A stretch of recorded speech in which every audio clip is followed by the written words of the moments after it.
বিএনপিকে ভারতের দালাল প্রমাণের চেষ্টা করলে খারাপ পরিণতির হুঁশিয়ারি মির্জা আব্বাসের। সংস্কারের নামে নির্বাচন প্রলম্বিত না করার আহ্বান রিজভীর। কোন দলের এজেন্ডা বাস্তবায়নে অন্তর্বর্তী সরকার আনা হয়নি বলেছেন শিক্ষার্থীরা। দেশে আর কোনো স্বৈরাচার তৈরি হতে দেয়া হবে না। জুলাই অভ্যুত্থানে মানবাধিকার লঙ্ঘনকারীদের বিচার নিশ্চিতের তাগিদ হাইকমিশনার সারাহ কুকের। আর কোনো ফ্যাসিস্ট দেখতে চায় না বাংলাদেশ, জানালেন রিজওয়ানা। দেখছিলেন গ্রাউন্ড সিমেন্ট সংবাদ শিরোনাম, এবারে বিস্তারিত। বিএনপির স্থায়ী কমিটির সদস্য মির্জা আব্বাস বলেছেন, যারা নতুন দল করবে তাদের স্বাগত জানায় বিএনপি, তবে উল্টাপাল্টা কথা বলে দেশকে বিভক্ত না করার আহ্বান জানান তিনি। যারা বিএনপিকে ভিন্ন শিবিরে ঠেলে দেওয়ার চেষ্টা করছেন তাদের পরিণতি ভালো হবে না বলেও সতর্ক করেন তিনি। এদিকে দলের সিনিয়র যুগ্ম মহাসচিব রুহুল কবির রিজভী বলেছেন, অনন্তকাল ধরে সংস্কার চলবে আর নির্বাচন হবে না, তা হতে পারে না। আহমেদ সরওয়ারের রিপোর্ট।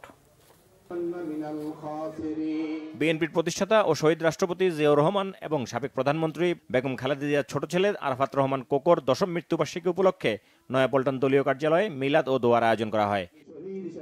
এর আগে সংক্ষিপ্ত আলোচনায় দলের স্থায়ী কমিটির সদস্য মির্জা আব্বাস বলেন, জিয়া পরিবার আজীবন গণতন্ত্রের জন্য লড়াই করছেন, তাদের অবদান ভুলে গেলে এই পরিবারের প্রতি অন্যায় করা হবে। ইদানিং দেখলাম বহু লোক বহুভাবে কথা বলছে। কি বলছে? কেউ বলছে বিএনপি নাকি 111 আনার পায়তারা করছে। 1/11 যে ভয়াবহ পরিণতি, এটা বিএনপির চাইতে কেউ বেশি ভোগ করে নাই।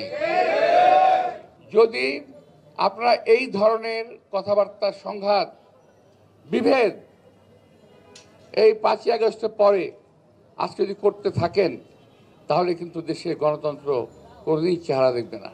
সম্ভাব্য নতুন রাজনৈতিক দল গঠন নিয়েও কথা বলেন বিএনপির অন্যতম নীতি নির্ধারক মির্জা আব্বাস। সবার বিদ্যা বুদ্ধি, জ্ঞান আর প্রজ্ঞাকে দেশের কাজে লাগানোর আহ্বান তার। অনেকে বলেন নতুন একটি দল হচ্ছে আর বিএনপি নাকি তাকে জেলাস করছে। এই কথা যারা বলেন তারা জাতির শত্রু। দল হবে, নতুন দল হবে কিংবা হবে না, যারা করবে তাদের উপর নির্ভর করে। দল ঘোষণা হওয়ার পরে বিএনপির ভূমিকা কি থাকে সেটা দেখবেন। আমরা স্বাগত জানাই যারা দল করবে, যারা দল করবেন তারা গণতান্ত্রিক প্রক্রিয়ায় দেশটাকে পরিচালিত করবেন। আমরা সহযোগিতা করার প্রয়োজন পড়লে, কিন্তু ওই সমস্ত উল্টাপাল্টা কথাবার্তা আপনারা বলে দেশবাসীকে বিভ্রান্ত করার চেষ্টা করবেন না। আওয়ামী লীগের সিল মারতে চান, আমাদেরকে ভারতের দালাল বানাতে চান, এই কথা কখনো চিন্তা করবেন না। তবে বিএনপিকে যারা ভিন্ন শিবিরে ঠেলে দিয়ে ফায়দা হাসিলের চেষ্টা করছেন, এটার পরিণতি কিন্তু ভালো হবে না, বরং দেশটাকে ঐক্যবদ্ধ রাখার চেষ্টা করবেন। বনানী কবরস্থানে কোকর সমাধিতে শ্রদ্ধা জানান বিএনপির সিনিয়র যুগ্ম মহাসচিব রুহুল কবির রিজভী।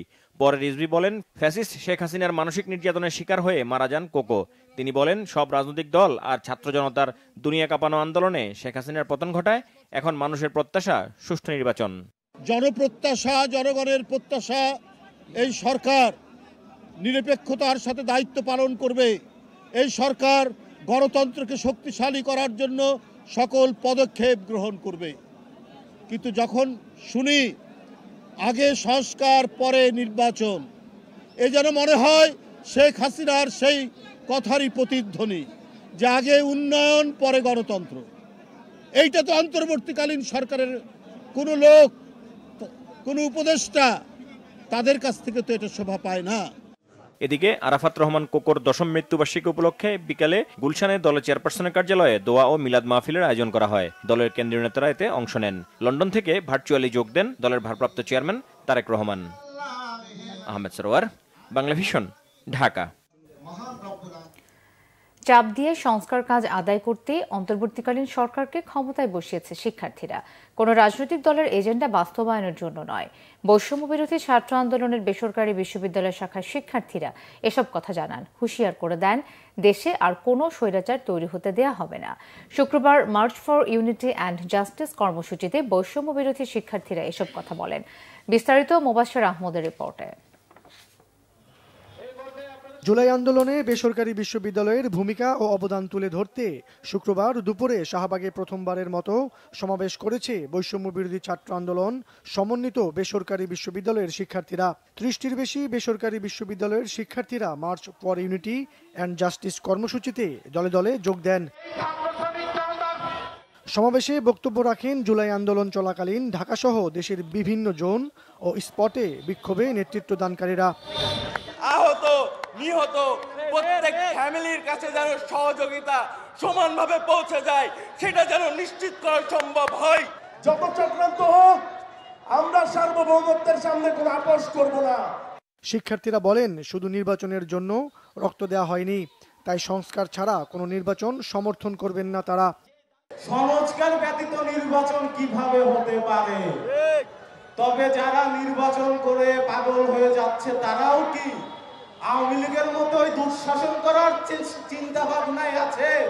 এই গভর্নমেন্টকে ম্যান্ডেট আমরা দিয়েছি, এই গভর্নমেন্ট যদি ভুল করে সেটা আমরা ধরিয়ে দেব, এই গভর্নমেন্টকে দিয়ে প্রেসার দিয়ে আমরা কাজ করিয়ে নিব।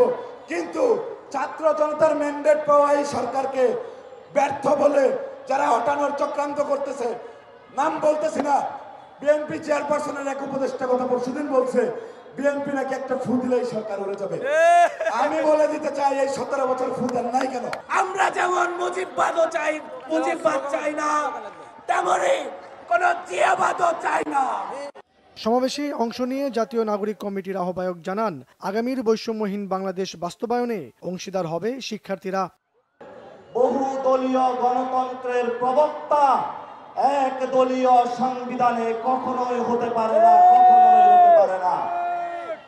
আমাদেরকে বহু দলীয় একটি সংবিধান জনগণের সামনে দিতে হবে, যেই সংবিধান গণপরিষদ নির্বাচনের মধ্য দিয়ে এই 24-এ যে সুযোগ এসেছে সেই সুযোগের মধ্য দিয়ে আমাদের কাজে লাগাতে হবে।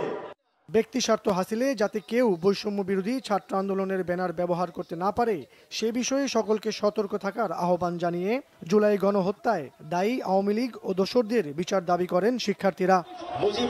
মোবাশ্বের আহমেদ, বাংলা ভিশন, ঢাকা। লন্ডন ক্লিনিকে চিকিৎসাধীন বিএনপি চেয়ারপারসন বেগম খালেদা জিয়া আজ তারেক রহমানের বাসায় ফিরতে পারেন। সাবেক প্রধানমন্ত্রীর লিভার প্রতিস্থাপনের বিষয়ে কোনো সিদ্ধান্ত হয়নি।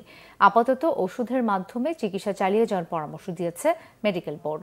গত ৮ জানুয়ারি থেকে মেলবোর্নের লন্ডন ক্লিনিকে চিকিৎসা নিচ্ছেন বেগম খালেদা জিয়া। দীর্ঘদিন কারাবন্দী থাকা, উপযুক্ত চিকিৎসা না পাওয়া আর বয়স বিবেচনায় নিয়ে তার চিকিৎসার ব্যাপারে সিদ্ধান্ত নিচ্ছে লন্ডন ক্লিনিকের মেডিকেল বোর্ড। সাবেক প্রধানমন্ত্রীর ব্যক্তিগত চিকিৎসক ও বিএনপির স্থায়ী কমিটির সদস্য ডাক্তার AZM জাহিদ হোসেন জানিয়েছেন, 2 সপ্তাহ ধরে বেগম খালেদা জিয়ার স্বাস্থ্যের যেসব পরীক্ষা করা হয়েছে তার সব রিপোর্ট হাতে এসেছে। এই রিপোর্টগুলো পর্যালোচনা চলছে।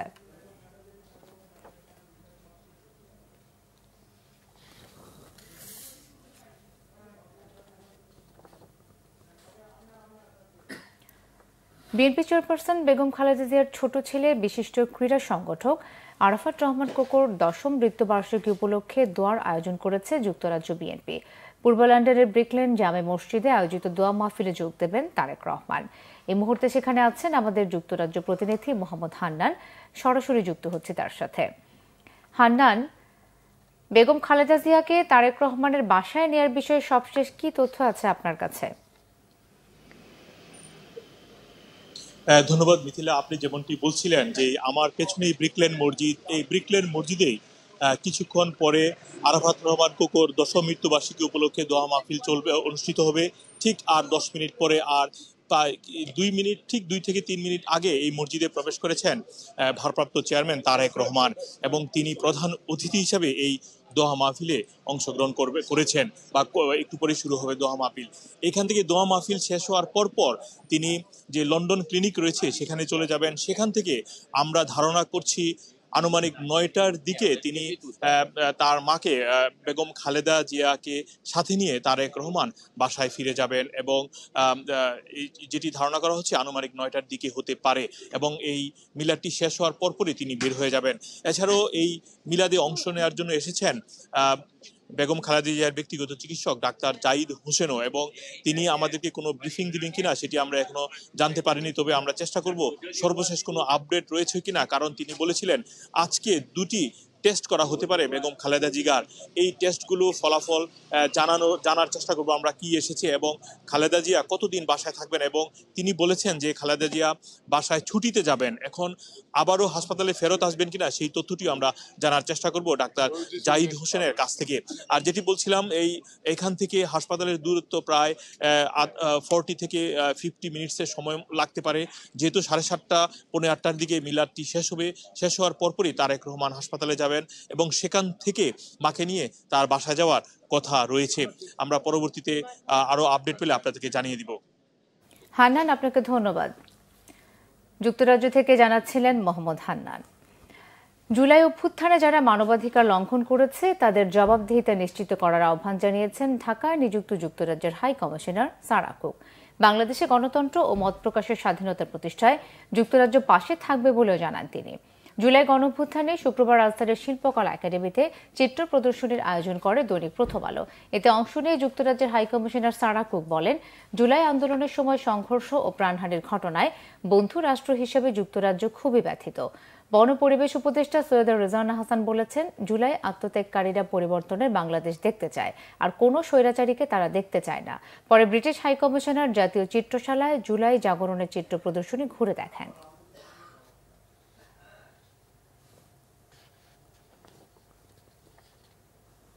দেশের অর্থনীতিকে গত আওয়ামী লীগ সরকার যে খাদের কিনারে নিয়ে গিয়েছিল সেখান থেকে ফিরে এনেছে বর্তমান ইউনূস সরকার।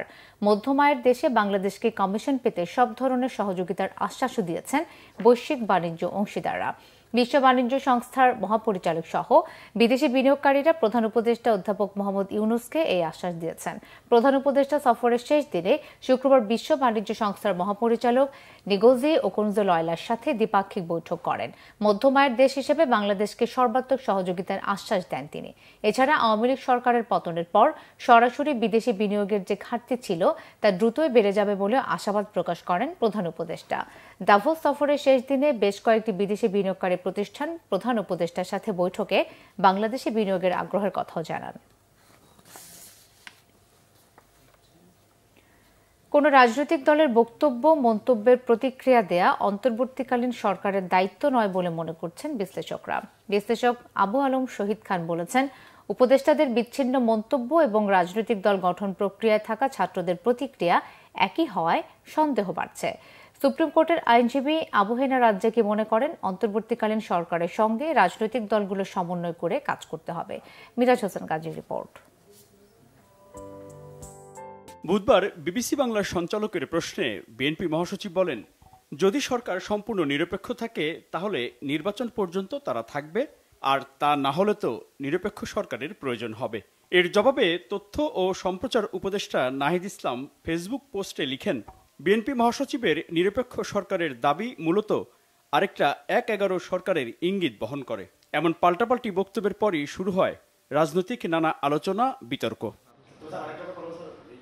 এই বাস্তবতায় রাজনীতি বিশ্লেষকরা মনে করেন, অন্তর্বর্তীকালীন সরকারের কোনো রাজনৈতিক দলের সাথে সম্পর্কের অবনতি হলে তা কোনো পক্ষের জন্যই ভালো ফল বয়ে আনবে না। এই একজন উপদেষ্টার মন্তব্য নিয়ে একেবারে গোটা সরকারকে এত বড় অচল অবস্থা এখনো সৃষ্টি হয়নি। দূরত্ব হচ্ছে, দূরত্ব কমিয়ে ফেলতে হবে। সেই জন্য একবারে আনুষ্ঠানিক বৈঠক করতে হবে এরকমটা না। আপনি জানেন যে সরকারের আনুষ্ঠানিক বৈঠকের বাইরেও অনেকভাবে আলোচনা হতে পারে। ফখরুল ইসলাম আলমের বক্তব্য, নাহিদের বক্তব্য মুখোমুখি হিসেবে আমার কাছে মনে হয় দেশ আবার একটা রাজনৈতিক নৈরাজ্যের দিকে যাচ্ছে। বিএনপির মতো বড় দল সম্পর্কে কোনো কোনো উপদেষ্টার বক্তব্য সরকারের নির্দলীয় অবস্থান দুর্বল করবে। এজন্য আন্তরিকতা নিয়ে আলোচনার মাধ্যমে সমাধানের পথ খোলা রাখার পরামর্শ দেন বিশ্লেষকরা। কিছু মিলে আমি এখনো মনে করি যে বিএনপি একটা ভালো রোল নিতে পারে, যদি বিএনপি নিতে চায়, এবং সরকারেরও থাকবে যে এত বড় একটা দলকে ইগনোর করে পাশ কাটিয়ে আপনি সব এভাবে করতে পারবেন, সেটাও সঠিক না। তাদের কোনো দলের মতামতের ব্যাপারে কোনো মন্তব্য করারই দরকার নেই। তারা তাদের সাথে আলাপ আলোচনা করবেন, তখন এইসব বিষয়ে আলোচনা করতে পারবেন। সেই জন্য মন্তব্য করার দরকার নেই। আবার যখন মন্তব্য করলেন, তখন একই ধরনের মন্তব্য যখন যারা রাজনৈতিক দল গঠন করতেছেন তারা করছেন, একই ধরনের মন্তব্য, তখন তো স্বাভাবিকভাবে ধরে নিতে হবে যে উপদেষ্টা নিজেই রাজনৈতিক দল যারা করতে যাচ্ছেন তাদেরকে সহায়তা করছেন। এদিকে উপদেষ্টা নাহিদ ইসলামের মন্তব্যের সাথে জাতীয় নাগরিক কমিটি ও বৈষম্য বিরোধী ছাত্র আন্দোলনের নেতাদের অনেকের একই ধরনের বক্তব্য রাজনৈতিক পরিস্থিতি উত্তপ্ত হওয়ার আশঙ্কা দেখা দিতে পারে বলে মনে করছেন কোনো বিশ্লেষক। এই সরকার যদি মিরাজ হোসেন গাজী, বাংলা ভিশন, ঢাকা।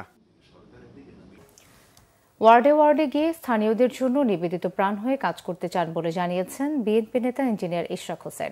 শুক্রবার রাজধানীর সূত্রাপুরে সাদেক হোসেন খোকা ফাউন্ডেশনের পক্ষ থেকে শীতার্তদের মাঝে শীতবস্ত্র বিতরণ কর্মসূচি উদ্বোধন করে তিনি এই কথা বলেন। ইঞ্জিনিয়ার ইশরাক হোসেন বলেন, আগামীতে এলাকাবাসীর জন্য কি করতে চান, সন্তানদের জন্য কি করতে চান, সেসব কথা বলবেন তিনি। বিএনপির 31 দফা সংস্কার প্রস্তাব নিয়ে মানুষের কাছে যাবেন।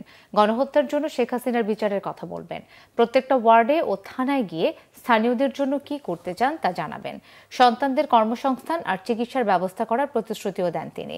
ইঞ্জিনিয়ার ইশরাক বলেন, স্বাধীনতার পর জীবনযাত্রার মান উন্নত হওয়ার কথা ছিল, শিক্ষা ব্যবস্থা আরও উন্নত হওয়ার কথা ছিল। দুঃখজনকভাবে এসবের কিছুই হয়নি। শুধু ভোটের সময় ভোট চাওয়া এই রাজনীতি আগামীতে আর থাকবে না বলে মন্তব্য করেন তিনি। সংবাদ শেষ করব ক্রাউন 7 শিরোনামগুলো আরো একবার জানিয়ে।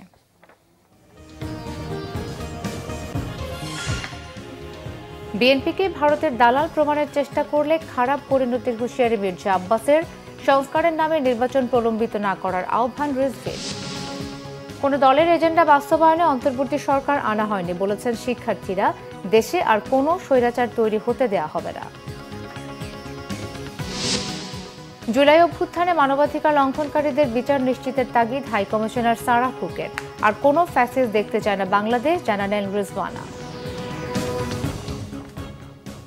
এই ছিল এখনকার মতো। পরের সংবাদ সকাল 7:30টায় দেখার আমন্ত্রণ রইল। এছাড়া বাংলা ভিশন সংবাদ ও সংবাদ সংশ্লিষ্ট অনুষ্ঠান দেখতে ভিজিট করুন www.bvnews24.com ও facebook.com/banglavisionnews এবং সাবস্ক্রাইব করুন youtube.com/banglavisionnews। ধন্যবাদ।